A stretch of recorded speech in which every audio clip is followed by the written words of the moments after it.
We're back after a midseason bye week. This is Over the Middle, the best recruiting podcast. I'm your host, Jeremy Crabtree, and I'm a senior recruiting editor for On3.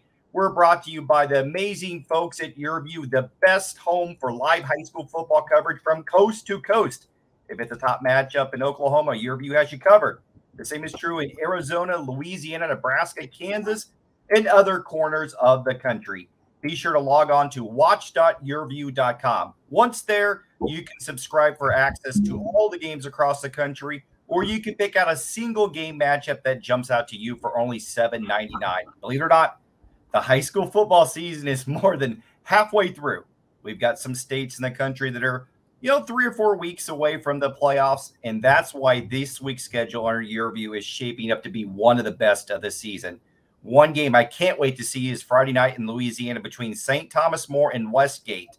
The game on YourView Louisiana was supposed to feature LSU quarterback commitment Walker Howard, but last week Howard broke a bone in his leg and is out for the season. So that means all of the attention will be on 3 top 100 junior Derek Williams of Westgate. The 4-star prospect already has more than 15 offers, including from LSU and Alabama. Then over in YourView Oklahoma, the game of the week features Mustang versus Union. Union is 4-1 on the season. They're absolutely loaded with talent, including Oklahoma cornerback commitment Jaden Rowe. Then in Kansas, my backyard, 4-1 Garden City faces Wichita East and K-State 4-star linebacker commitment Toby Asanami. He is a good player, and I'm very curious to see how he looks. And then finally, there's a great matchup on YourView Arizona between 5-0 Glendale Cactus and 4-1 Goodyear Desert Edge. Those games and plenty of more can be seen only on YourView. All right, let's dive into this week's topic. For those of you that have been with us from the beginning, all 4 seasons, you know that we like to look at the big picture and look at topics that transform recruiting. We don't always get into he's going to this school or that school, or hey, Alabama's got 25 5-stars again.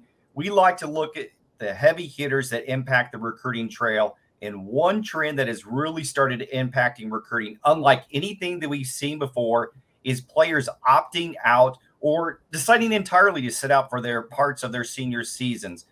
This trend came to attention of the entire college football world last week when the nation's number 4 player, Evan Stewart of Frisco Liberty down in Texas, announced he was going to skip the rest of his senior season. To help us get a better handle on this movement and dissect Stewart's situation, I'm pleased to be joined by Charles Power, the Director of Scouting and Rankings for On3. Charles, you've been around this game for quite some time. You worked previously as a national analyst and writer at 24/7 Sports. You also have run a scouting service. Welcome into Over the Middle. Yeah, good to be here. All right, so 5-star receiver Evan Stewart isn't the first to step away from his senior season. I remember covering Shreveport Evangel 5-star quarterback John David Booty back in the early 2000s. And I think a lot of people kind of say that he was the first guy that kind of forego his senior season and enroll it early in college. And I remember at the time that was quite scandalous. I went searching for a story to kind of talk about this leading into this discussion with you. And I found a story from 2003 that said that John David Booty's announcement on Tuesday that he was leaving high school a year early to attend USC yet is one more example of a world gone mad. It created such an uproar at the time. I guess little did we know that even though he struggled in college, John David Booty was going to be a revolutionary in college football recruiting.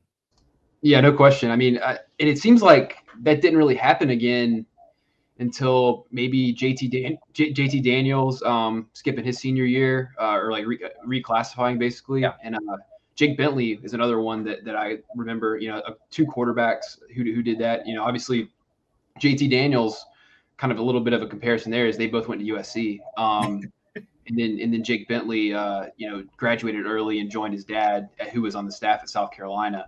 It is pretty interesting when you look at it, all these quarterbacks are kind of different. JT Daniels probably mirrors John David Booty a little more in that he was just very, very accomplished as a high school player, whereas Jake Bentley only had started for 1 year at Opelika High School in Alabama. So, we quarterbacks, but I guess we're going to get into. There's players at other positions who are kind of starting to do that a little bit as well. And then last year with COVID was pretty weird in that you had a lot of states who might have not played. If they played in the spring, the prospects who didn't play, a lot of them enrolled early and just didn't miss their senior year in entirety. So we're definitely in uncharted waters with this a little bit. Yeah, it certainly seems to be. This is all kind of coming ahead to this with this 2022 class, and obviously the headliner was 5-star quarterback Quinn Hughes, of South Lake Carroll, skipping his senior season to enroll early at Ohio State. He was the #1 player in the country, reclassified, is already there in campus. But in addition to Stewart and Ewers, there's 2 other 4-star running backs from Texas that bypassed their senior season. So we've got Texas-bound Jadon Blue from down in the Houston area, and Amika Megwa of Nolan Catholic in the Fort Worth area. Like Ewers, Megwa reclassified to join early at the University of Washington a year early. So all this movement leads me to ask Charles, why are we seeing such an uptick on players foregoing their senior seasons? Are these all one-offs or individual decisions, or are we truly seeing a trend here? Not to sound as like a cop-out, but I think it's a little bit of both. Each of these decisions, I think, are individual and they're different in motivation. But I think the broader trend, if there is one, is that you're seeing like the option of not playing your senior year is just more prevalent. And I think a lot of that is coming out of 2020, where you saw players in college and in high school not play. Yeah. And even, I guess, in the NFL opt out as well. Like, I think that presenting that option is kind of what we've seen. Getting into the 4 guys in 2022 that have opted out or reclassified, I think all of those situations are pretty different. If you wanted to get into each of those individually, I mean, and some of this stuff is kind of like not always like hard reporting. It's like, the innuendo, hearsay, whatever. So I don't want to get like too much into their business unless it's just like public. But each of these are, just from what we know about them, is a little different. But I think the overall macro trend here is that prospects now see that as a possibility. If that's something you want to do. Yeah, no doubt. And you're right. There are unique situations with each one of those guys, and we'll dissect a couple of the guys here moving forward, especially Stewart. But I'm curious. The college landscape changed dramatically in July when the NCAA adopted the policy to allow athletes to benefit financially through their name, image, and likeness. And Quinn Hughes, his motivation, he made it very clear. His motivation was to start his clock early with the NIL and start earning money while he was already on campus at Ohio State. So, and we're also not quite entirely sure what Stewart's motivation is with the NIL, but you're talking to players and recruiters. Do you think some of this is happening because of the NIL? I think Ewers is the one that you can definitely say like that was at least like a significant factor in that. And I'm not 100% sure it was the entire factor with Ewers as well, but that obviously was a driving, force in that. And you could argue that money would probably be there, 3 or 4 months from now. Yeah. Anyway. Yeah. And I think too, it's a bit of a balancing act, because I think players were kind of in the wild west of NIL where, there's just a lot of money up front right now. And, obviously you don't begrudge anybody for taking that much money. Like that's, pretty significant sums we're talking about, especially for somebody like Quinn Ewers. But, I think too, players are eventually going to, like, you kind of think they're going to realize, like, at a certain point, your brand is being on the field and playing well, and that's going to be a factor for everybody to, consider as well. I think with Evan Stewart, I mean, he's been pretty vocal on saying NIL is not something that matters to him. Now he does have a pretty significant brand. Like, this is a guy with, I think he has like over 2 million TikTok followers. So, and just with him as a prospect, he's, good enough. He's, I think he's as good of a receiver prospect we've seen in a couple years. He has that kind of on-field ability as well to kind of match his personality and his social media following. So I think with Ewers that was probably the biggest one, but I don't think, and I think it's something that we'll see prospects consider, But I guess Gavin Wimsatt is another one who we haven't mentioned yet, the quarterback, the Rutgers commit who really kind of up and left in the middle of his senior season to enroll at Rutgers, which that honestly might be the most extreme thing because he left in the middle of the season. Yeah. Each of these is different. But I think yours is the one that you would point to NIL the most. Evan Stewart, Jaden Blue, Emeka Megwa, I don't think is as big of a factor. It is kind of interesting too. Like, I mean, I was just looking at this list outside of 4 of the 5 are from the state of Texas. Yeah. Which kind of makes you wonder, like, is there something with that ecosystem? It's just such a big, pressure cooker. The football players are really kind of like high school football players are almost kind of like celebrities. Yeah. It's like they're getting a lot of attention in addition to the recruiting. Maybe they feel like they're ready for college football. I think that's maybe kind of interesting as well that you see most of them are from Texas. Yeah, no doubt. And there is the UIL rule, the state sanctioning board in the state of Texas that doesn't allow them to profit off of their name, image, and likeness, which Ewers talked openly about being a big central factor in his decision. And you're right. You and I have been in Texas. I was down there a couple of weekends ago on a Saturday afternoon driving by Mansfield High School, and there was 10,000 people plus in the stadium. So I guess you're right. These kids, in many ways, are already have a sense of stardom built into them. So you can see why maybe they think that they could capitalize off that a little bit. Yeah, no question. I mean, I remember like going to games in Texas, like in other states. As media, you can basically just kind of walk up on the field. You have to have a press credential. You got to get it several days in advance. Like the stadiums are, the size of college stadiums in some places. I remember going to Allen's Stadium, like right when it was built in maybe like 2012, 2013. And it was like incredible. I mean, it's like a FCS, like a night, or really like a group of 5 stadium, honestly. So I mean, it's a little bit of a different deal there, and I know I'm sure this is a topic too. Like I bet there are coaches association, high school coaches associations talking about this. I know that they kind of bristle a little bit at like IMG and these other kind of boarding school situations where prospects are leaving and leaving the public schools to play elsewhere. So I'm sure this is a big topic down there for sure. Definitely. So I'm curious on your take on this. What do you think college coaches are thinking about this? Are they going to change their view on a recruit because they're missing their senior seasons, or are we dealing with such talented guys like an Evan Stewart that it might not matter? Yeah, I think with these players, it probably doesn't matter. Evan Stewart's good enough to where, from an ability standpoint, there's really no questions about him. Like, he played great his senior year, has continued to improve. So I think as long as you feel good about the character piece of this, which I'm sure they'll all do their due diligence on, I don't see that having a big effect on teams going after him, especially, I mean, maybe 1 or 2 or something like that, but I don't see that being a big factor, if at all. Quinn Hughes, obviously. And another factor too is I think Evan Stewart is the only one of these guys who has done this who wasn't committed to a school. Yes, that's true. So it's kind of becomes, you could maybe say, if you're Texas and Jaden Blue doesn't play and he's not committed to you, could that change your pursuit of him? But they already had him in the fold, so they kind of had to do that calculus with him already there. So, like Emeka Megwa was committed. So, and I know, like in Rutgers' case, they probably wanted or didn't have a problem with Gavin Wimsatt doing that because that allowed them to hold on to him.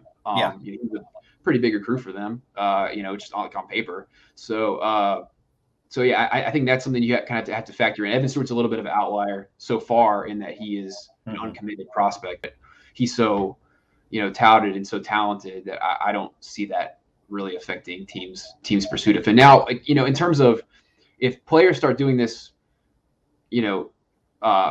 more commonly as uncommitted prospects, like there's a legitimate case. Like, I mean, I think it's more than legitimate. I almost think it's like borderline factual that, not playing your senior year for most players is, from a development perspective, a bad idea.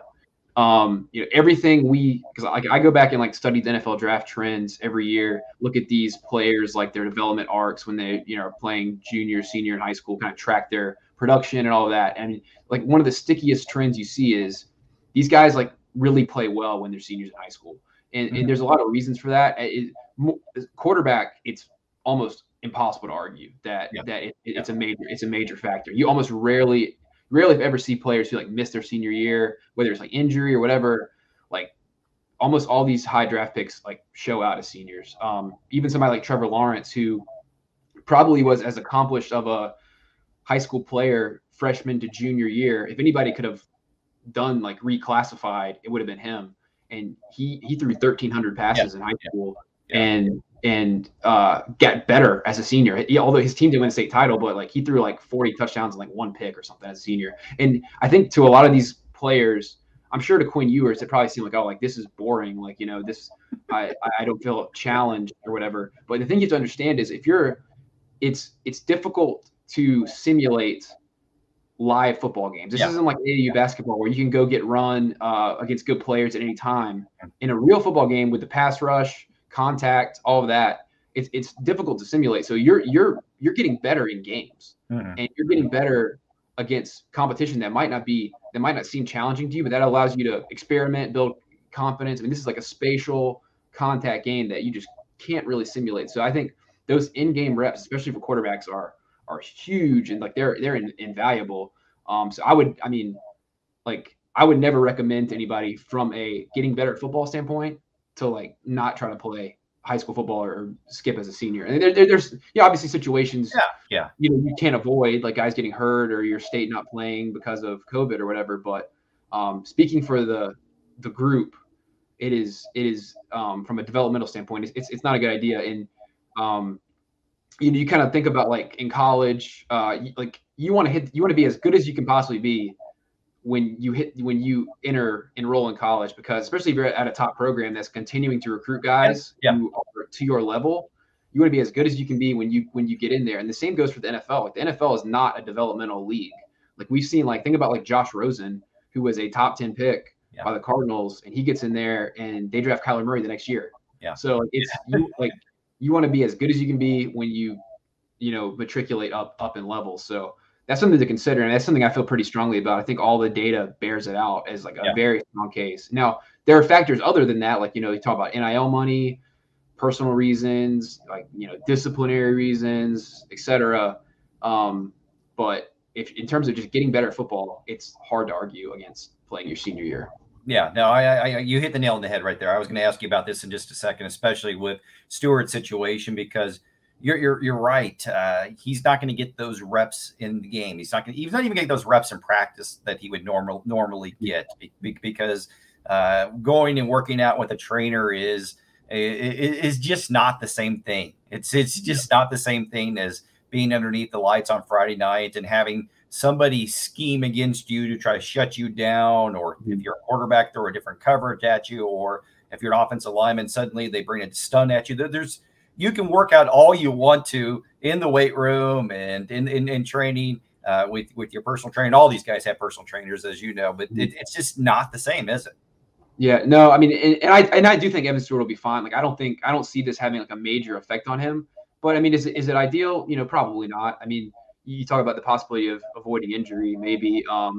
But yeah, like if you kind of think about it, players work all year to play, 10 to 15 games, and like I said, like it's hard to simulate that. So any reps you can get before you in real football before you get to college helps. And I'm kind of interested too with Evan Stewart. I wonder if we'll see him in the All-Star setting this year. I mean, he's supposed to play. I think he's supposed to play in the Under Armour game, I believe. So we'll see if we see him there. But in his actual case, I don't think it will affect him as much long term. Is it ideal? Probably not. But I think we've seen enough from him as a senior. He's had a lot of.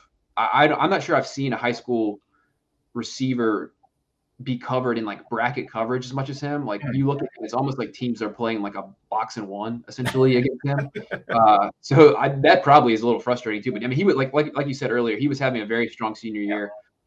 I think maybe 4 or 5 games, averaging over 100 yards a game. He's making plays, acrobatic catches in traffic. Probably one of the best athletes too. I mean, he's the guy with an impeccable track profile. Making plays like on like end arounds and stuff. So I think he's going to be really dynamic at the college level. The question is where, and I'm interested to see, like I said, if we see him, in the All-Star setting as well. Because if he makes it there, I think he would come in there with a chip on his shoulder, looking to show out for sure. Definitely. And those, as you guys, you've been doing this long enough, those week of practice, those are good evaluation opportunities. And a lot of what the final rankings are based on. So I want to get your take. Nick Saban has always been very interesting when it comes to just giving a good 30,000-foot view of the recruiting process throughout his career at Alabama. And he was asked this past week about players sitting out his senior season. Of course, he said he's not going to stop recruiting any of these guys, but he also said it's a factor to consider in a player's recruitment. In each case, as we've talked about, needs to be evaluated on its own. But interestingly, this was an interesting quote from him. He said, quote, "People seem to think they get rewarded for non-performance. That's not really how we all grew up. It's not really what we believe in, but there seems to be more and more people who are inspiring folks not to do things that's going to create value for them. I don't think that's the case. I do think that there is still respect for someone who is a competitor who will do what's best for his high school team that I hold in high regard." I know, again, he's still recruiting guys that are sitting out, and he says each case is differently, but I think he's speaking for college coaches everywhere that it's certainly something that can be viewed as a factor in how they go after a guy. And maybe it does raise a few red flags about how competitive a kid truly is deep down inside if he doesn't want to be out there with his teammates on Friday nights. Yeah, and I think the key point with what Saban said is, playing well creates value for you. And so this is not an idea that is counter to a player increasing their value, their brand, their dollars ultimately in terms of NIL or ultimately being picked high in the NFL draft and paid a bunch of money to be a professional. So I think another thing too that college coaches are weighing is, coaches want players who are internally motivated and are playing, like football, like, self-driven, because that's all like cliche, but in terms of hard, facts, is those players are going to be better when they face adversity. And a lot of times you're getting players in high school who, have kind of been a big fish in a small pond and haven't had a bunch of adversity. So that's really, I also kind of gets back to the piece too with you want to be experienced, because where you get confidence from, because you're going to hit major adversity in college. And if you make the pros in the NFL, most of these guys aren't starters. Like they've never not been a starter before. So how do you deal being a backup? How do you deal playing on scout team? How do you deal when they bring in another 5-star guy and he's, in front of you for a second? Like, so that's all, factors in it. I think those characteristics, make for better players and,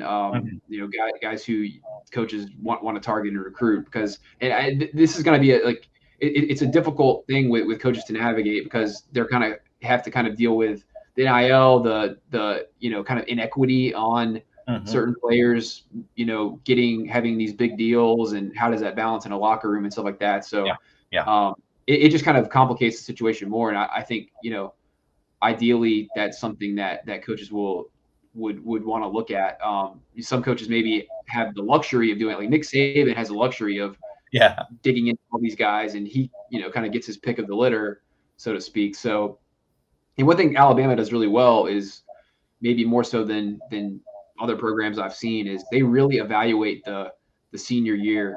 Even though they have players committed, they're always evaluating their commits. They're always evaluating everybody else's commits. You see Alabama make a lot of really good evaluations, like during the senior season, and really in the camp circuit as well. Alabama gets probably more players on campus for their camps than most teams. So they kind of see things really before like we might, or, like the other teams might. So they're very adept in their evaluation processes overall. And like they're always, evaluating the character piece as well. So that's not surprising to hear Saban say that for sure. Yeah. You touched on something that I want to go back to. You mentioned relationships inside the locker rooms, and I'm curious, having a kid that sits out for a senior season, how maybe that might impact the relationship with incoming teammates. I mean, most of these guys that they sit out, they're going to go to a program that are full of 5 stars also. I mean, do you think it could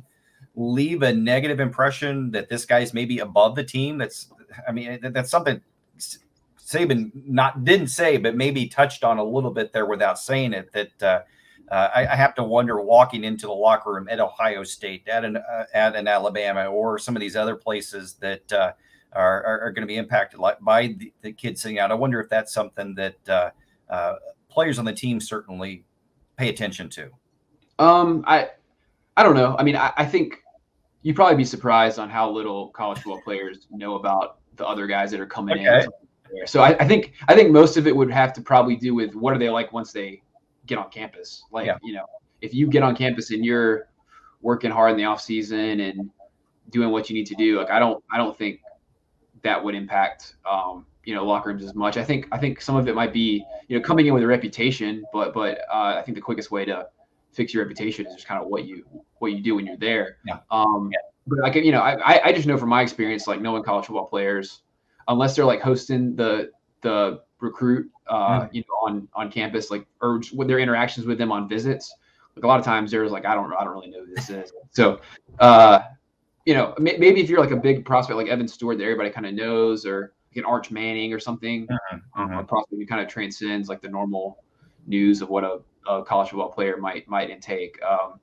But I think the NIL aspect is probably the hardest thing for them to deal with in a locker room. Just, kind of evening that. I've seen like stories of some, like, quarterbacks are, putting in deals with their offensive linemen, like they're kind of setting up things where everything is like a little more shared. So it'll be interesting to see kind of how that works, because I mean the crazy thing about NIL is like there's really like no like guidelines or rules or legislation. We're just kind of, everybody's kind of flying by the seat of their pants on this. As far as we know, everything's legal right now. So that's like kind of the interesting part of that. So it'll be, I mean, I'm interested to see how it'll shake out, but with players opting out, I'm not really sure. With high school players opting out, I'm not really sure this is going to be something that sticks long term. I think we might see more people do it, but they're so individual in nature. Like the biggest inefficiency in high school recruiting, college football recruiting, and just in general is that the player's development is not in line with their recruitment, right? So a lot of times it's so accelerated. A lot of times you might have prospects these schools are taking guys when they're 9th, 10th grade, might have not played varsity yet, and like following these guys really closely, we might not really know how good they are until they're seniors in high school. That's why it kind of behooves these schools to really keep up with senior evaluations. So tying that into, like opting out, it's just kind of an interesting deal where, they'll get better as seniors, and it's just, I don't know, it's something I think everybody's going to navigate through, but I think eventually it will sort itself out to where everybody kind of understands, hey, like, I need to play. Like, but then again, you can kind of see people repeat mistakes because they only experience it once, so they can't go back and do it again.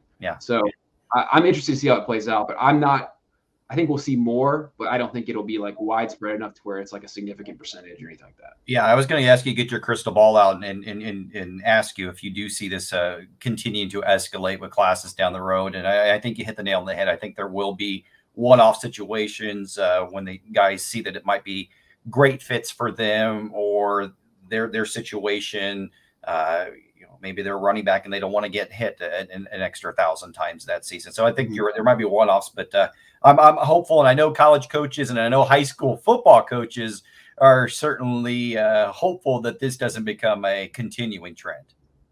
Yeah. And I mean, like well, we'll see. Like I still think there's a lot of value in the in playing and just generally speaking, like everybody, all the football players I know say that they really like when they think about like their memories of playing football, even guys who have played college, NFL, they always kind of go back to high school. That's something I think in generally speaking is probably something that's not talked about enough. Like when you're playing with your friends, you're probably dominating the guys you're playing against. It's fun.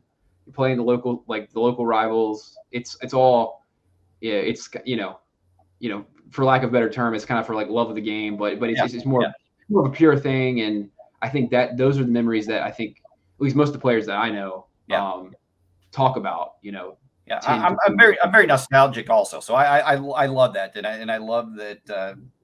And that's what I feel for some of these guys that are opting out, that they're going to miss those memories. But and I think it ties too into some of like just everything being so accelerated. I think a lot of times the prospects, think that like they're ready to go, they want to move on. It's kind of like a little bit of a business decision, but there definitely is value in, well, from an enjoyment perspective and just a development perspective.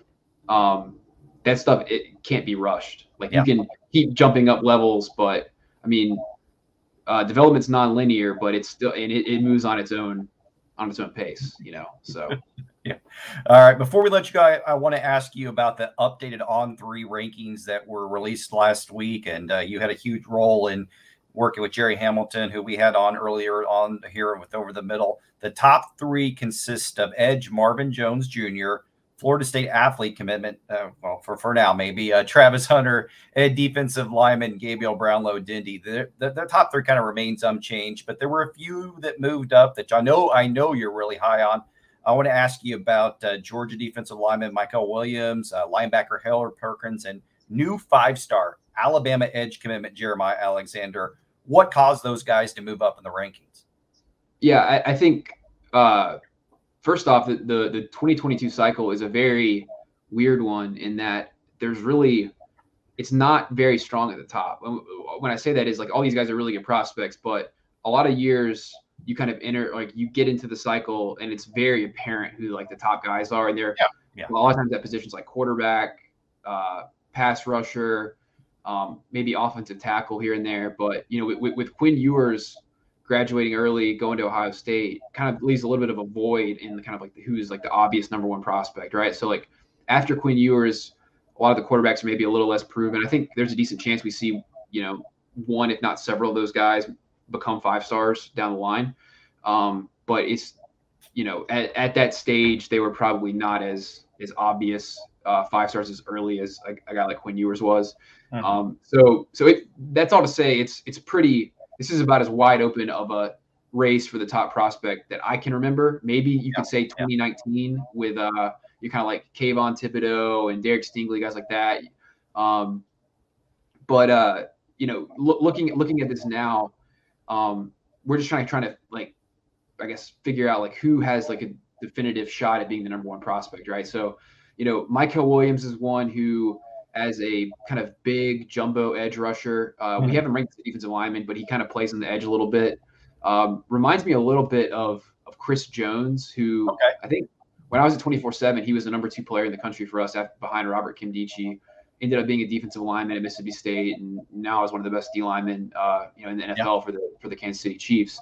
But yeah, Michael Williams he's young for the class. He's got like a June birthday, so he's still kind of growing, but really, interesting dimensions with his length and combined with his athleticism. But I think maybe compared to a lot of the other top D linemen, the separator for him in this group is he can rush the passer. I think he had 17 sacks as a junior and has continued to play well as a senior.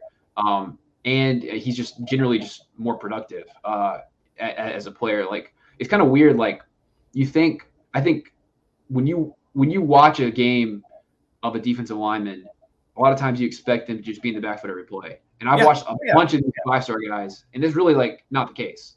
So you kind of come in, like you think about like when like Jadeveon Clowney was a draft prospect, people were killing him. They're like, oh, he has no effort, whatever. But you think about it, like a defensive lineman really is only going to affect a play. If they affect the pocket a quarter of the time, that's amazing, right? So like in a lot of times it's less. So going through and watching all these 5-star defensive linemen, I thought, Michael Williams probably affected plays the most of these guys. And we'll continue. I think maybe more the all-star circuit is always big for us in evaluating, because it kind of puts them all in the same field together, and it kind of evens out, takes out variables like who you're playing against, who you're playing for, level of competition, etc. But I think this year, more than most, it'll be a big factor in kind of how we evaluate these guys. So Harold Perkins, we moved him above Malachi Starks, who we have ranked as an athlete, but is really kind of more of like a linebacker prospect long term. So Harold Perkins is now like the top linebacker prospect in the country. I think the thing with him is he's just hyper athletic. Yep. Like he plays both sides of the ball. We love to see linebackers who play on both sides of the ball. I think if you look at NFL trends, a lot of future high draft picks at linebacker play on offense because they're just that good of athletes. Harold Perkins, plays running back for his high school in Houston and is phenomenal. I think on defense, he still, has some things to learn, but like just the see ball, get ball kind of athleticism, sideline to sideline. He's a very physical. He's a striker.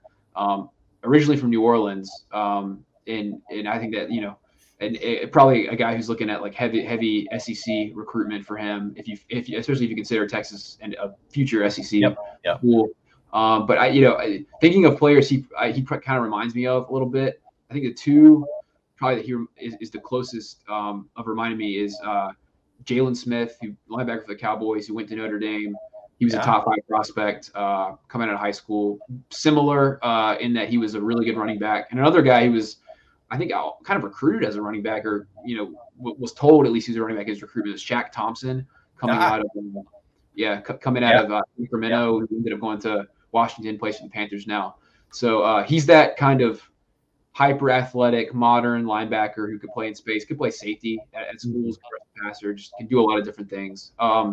So the last one, Jeremiah Alexander, kind of looping back around to what I was saying about Michael and his ability to affect the game. Jeremiah Alexander, of everybody I watched, he makes the most plays. He's, if you just kind of look at him like from a physical standpoint, he's not going to blow you away. I mean, he's probably 6'2", 235. But we don't have official measurements on him, but that's kind of what he looks like. But I do think he has like pretty long arms, good length.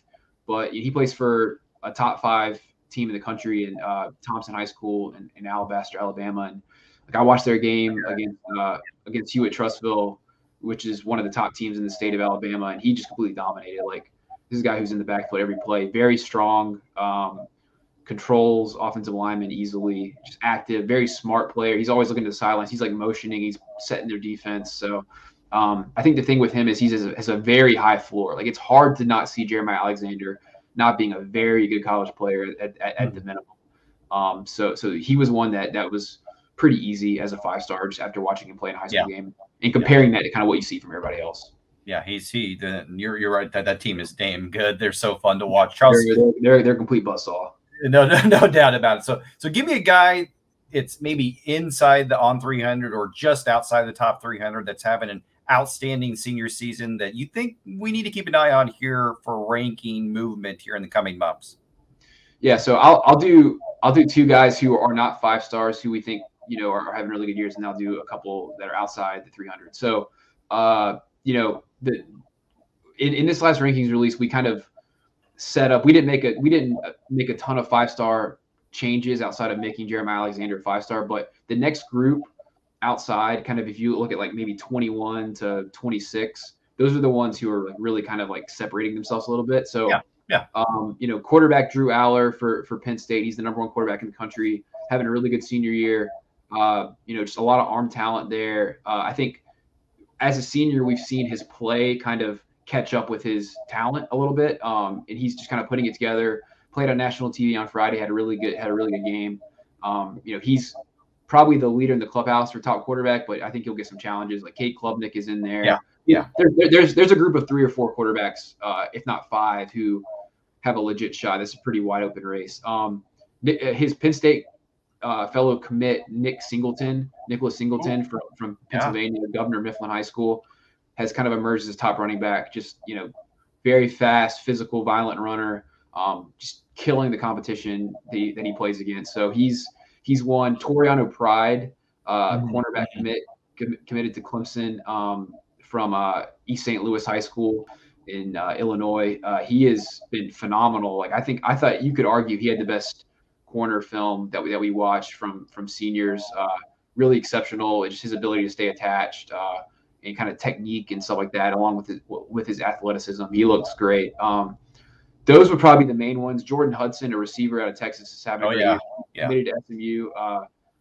His recruitment's doesn't sound like it's finalized. Like Texas is going after, like schools are going to go after him. He was previously committed to Oklahoma and then flipped to SMU with his high school teammate. So those would be the guys who are knocking on 5 stars who were big senior movers for us. And then outside the 300, I wrote about two quarterbacks today who are both, they're pretty interesting. If you were to stand them beside each other, they would look completely different. But Brady Allen, a Purdue quarterback commit, is having a great senior year. He's throwing 27 touchdowns and 0 interceptions. He's completing like 72% of his passes.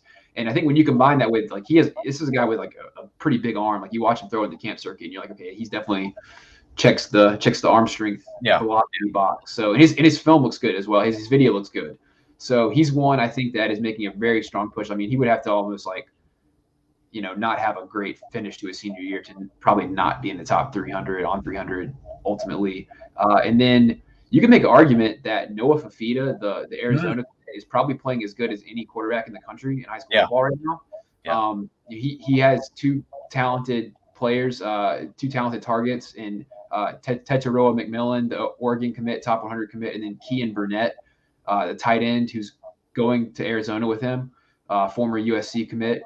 They're all on the same team at Servite High School in Anaheim, and they are just absolutely just lighting up the scoreboard. They are close to 57 points a game. And they have 2 big games, at the end of October, regular season, against Mater Dei and St. John Bosco. And I think some people think that they will win at least one of them. So that, but if you watch Noah Fafita, here's the kicker on Noah Fafita. He's 5'9". I've seen him in person. I saw him at a 7-on-7 at the beginning of 2020. He was throwing to Tetaroa McMillan in that for their 7-on-7 team. And he definitely is not a guy who's going to blow you away walking off the bus, but you watch, it is readily evident. You watch him play, like this guy can make a ton of plays with his feet. Very, very strong arm, creative. So he's one, I think he's a huge get for Arizona like that. In terms of football, he's going to be a good player for them for sure. And they definitely need it. So the question is do we want to make a 5'9" quarterback a 4-star? But he's good enough to where he makes it pretty tough on you. So those would be 2 quarterbacks for sure that I would kind of look at as guys who have who are making a case to move in ultimately. Yeah. I love the Servite love. I love the Servite love. That I'm sure you've been out to Servite before. It's one of the coolest campuses and student bodies. And yes, you walk out with bagpipes. Exactly. Everybody loves Bosco and everybody loves Mater Dei for good reasons. But I absolutely loved Servite. I went out there and they had a blackout game, and it was was an incredible atmosphere. And you're right; those 2 games here coming up are. I think you're right. I think they maybe get one of the 2 or maybe both of those 2 because that would be a pretty big statement. I think everybody's just handing the Trinity League championship to Mater Dei after they beat Bosco. But we'll see what happens here. Yeah, so it should be interesting at the minimum. Indeed. All right, Charles, I think we could talk about these topics for days, and I can't thank you enough for taking time to discuss the emerging trend of recruits opting out of their senior seasons and then looking at the On3 rankings. Let folks know how they can find your work and follow you on social media. Yeah, so I guess the easiest place to find it is on3.com, and then my Twitter is @CharlesPower, POWER. Probably the 2 easiest ways to find us. All right. You are a tremendous follow, and you are working hard on Friday nights. Nobody watches more high school football games than you do, and you are a tremendous follow, especially with the videos on Friday nights. I mean, those are outstanding, and And it's not just SEC kids. You keep a pulse on everybody in the country, and I truly enjoy it. So if you are listening to this podcast, you definitely are. Give Charles a follow on social media, and he does some tremendous work for us at On3. So thank you again, Charles, for joining us today. Yeah, man. Thanks for having me. All right, folks, that's it for this week's edition of Over the Middle. Once again, I am your host, Jeremy Crabtree with On3, and we cannot do this show without the support from the great folks at YourView. YourView is your home for the top high school football matchups from Arizona to Rhode Island and everywhere in between. Head to YourView, head to watch.yourview.com and check out some of the great matchups slated for this week. Again, do not forget about those monster matchups Friday night in Oklahoma, Louisiana, Arizona, and Kansas. I know I'll be logging in to watch them, and you should be too. Before you go, show some love for your favorite recruiting podcast. Leave us a 5-star review on Apple Podcasts and on SoundCloud. Also, be sure to hit that subscribe or follow button. Thanks again for joining us on Over the Middle. God willing, we'll talk to you again next week.